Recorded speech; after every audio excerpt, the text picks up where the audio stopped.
Let us begin. Oh. It has been so long since I went to the home page of the site that it's telling me that I unlocked the domain that I unlocked, like, basically yesterday. Oh, when you uncap the katana. The heat of the sun, yeah.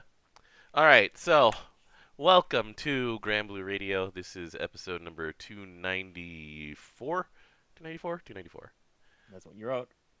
Uh, there's very little in the way of things that have actually happened in the past week, but there are at least a couple of significant ones, so let's go ahead and talk about the main ones. So the first one is we did get a very early or very late 5-star, depending on who you ask and what you think of August and September.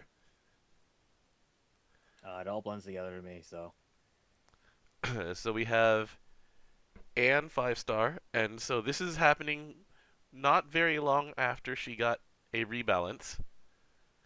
And so all of the things that you may have remembered from pre-rebalance, they're not true anymore. So as a vague reminder of the things that they did to her before her 5-star, they made her a 200-meter character. They packed on a bunch of effects on her 200-meter CA. And they... did they add the armored? Or no, she already had the armored. it's more of it now works for everybody, I believe. Yeah, yeah. So anyway, they've built off of that, and we have a 5-star now. So, the first thing that we get is one of the most generic things possible, and then you stop and think about it, and it gets better and better.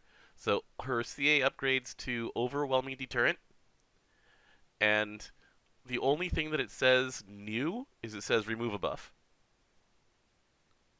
It's like, oh, okay. And then you remember everything else that this thing does also, because it casts anti-collision spell, and it gives your entire team to spell cancel.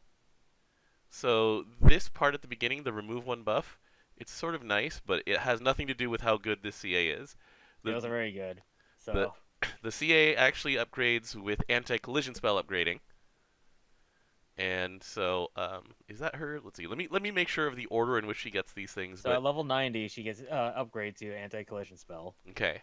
and it gives her a 40% fire cut for a turn for the entire team. And so the thing about this is that um, it lets her be a very close, like second place to Wamdis in fights like Mugen. And while Wamdis does 10,000 mitigate, Anne does 40% fire cut.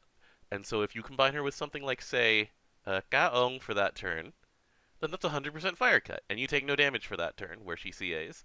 And that's a really good thing to have on a turn for having one of your characters CA.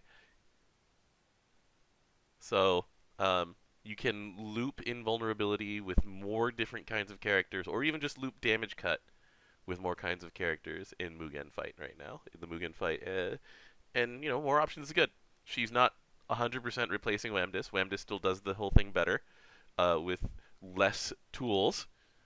But I mean, that's really good. Yeah. So the level 95 update she gets is this new Paragon Princess one, where if she has counter, then she gets triple attacks with Chaser. And to note that Follow the Princess will immediately put the counter on first and then attack. Mm-hmm. And so when she hits Follow the Princess, she will now guarantee triple attack with Chaser. And then, assuming that she doesn't have 200 meter already, she will later that turn attack with triple attack and Chaser. So, That much is guaranteed. yeah.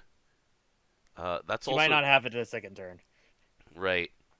But it also makes it so that in shorter fights, with Unite and Fight and things like that, she's actually very good with Summer Belial, who just plain gives her the ability to triple attack with Chaser on turn 1 without pressing any buttons.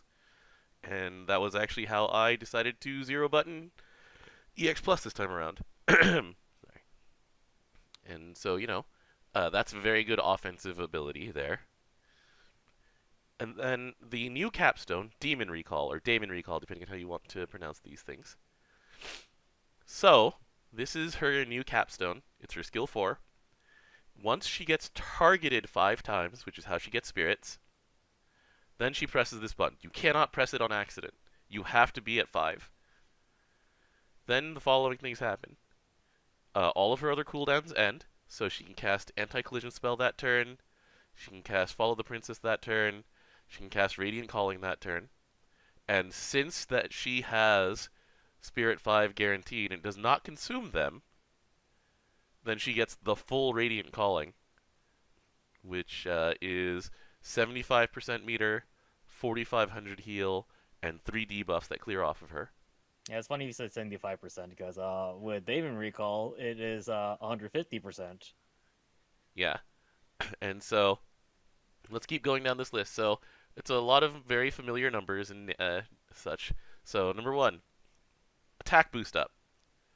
50% perpetuity. It's pretty good. Uh, she gets chaser on her attacks. 90%.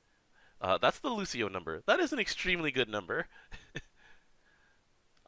She gets double meter gain. Her debuff resistance, I believe, becomes 100%. It's immunity, yeah. And then she gets unchallenged. But here's the thing: it lasts for 4 turns, which is only currently available on a level 100 plus Eternal. 4 straight turns, can't be removed, can't be extended, of actual invincibility, while she has double meter, while she's swinging away with 90% chaser, etc. So, all in all, this is pretty good. Like we have places to use her immediately. You know, we talked about the Mugen fight. People are using her in every form of Nightmare right now, 90 and 95. We'll see if she's good in Nightmare 100. Oh, I'm using her right now. Yeah, she's probably good in Nightmare 100. Like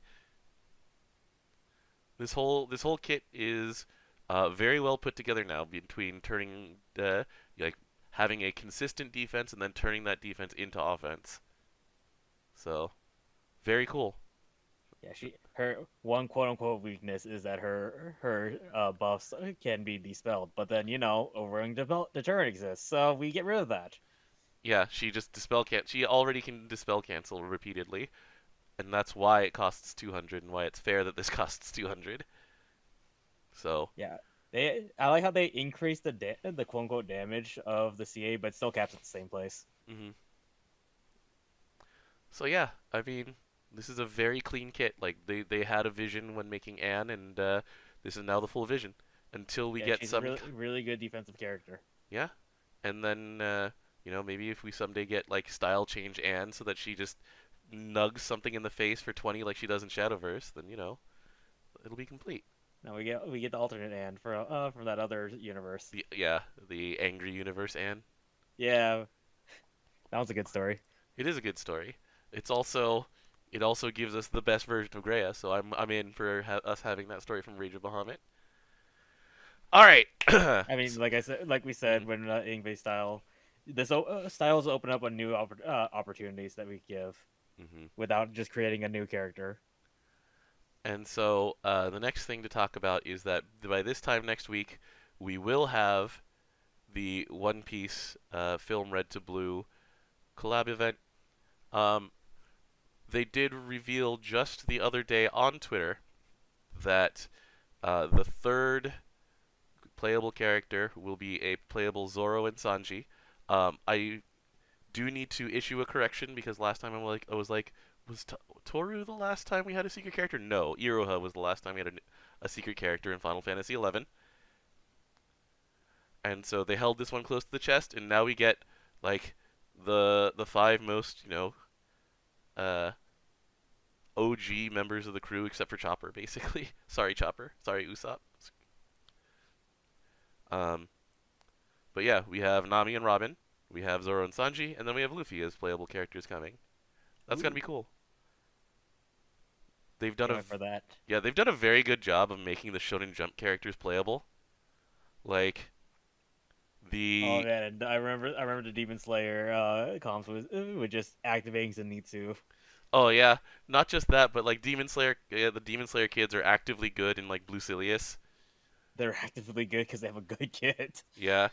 Um, the Gintama Shinsengumi pair were used in Raw for a while as a budget method of CA looping because they would just reset a red button and they can, give you extra meter every time And that you see it. you just have to watch out for the buffs that Raw gets. Yeah, yeah, you do. Getting chaser on triple attack turns, not fun.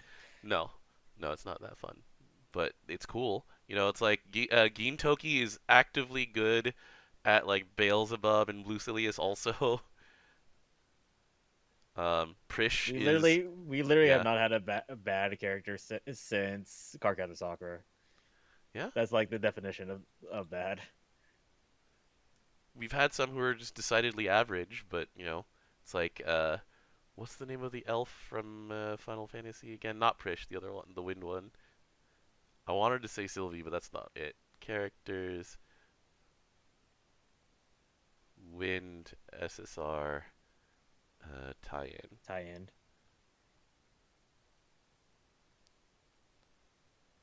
Lillicet, that's her name. She's very average. It's fine. Anyway, She does well at what she does, though. yeah. All right, but anyway, we don't know when they'll unlock at each time, so they usually do a half and half thing where two of the characters plus the summon are available in the first half, and the second half gets you the other characters. All I know is just get sad when I have to wait to unlock the last button for a character. Right? And then also at that time we'll have more missions. We'll have another half off. there's gonna be a lot by next week. But right now, I mean, I'm chilling Unite and Fight. I've put in my work for the day.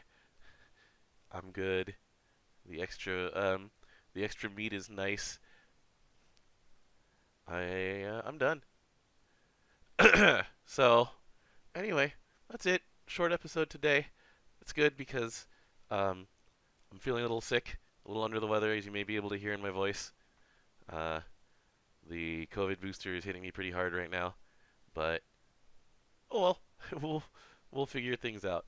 With that, once again, next time we'll be getting Zoro, Sanji, Luffy, Nami, and Robin, and then I'm also curious how much of One Piece's music they're gonna be able to put in.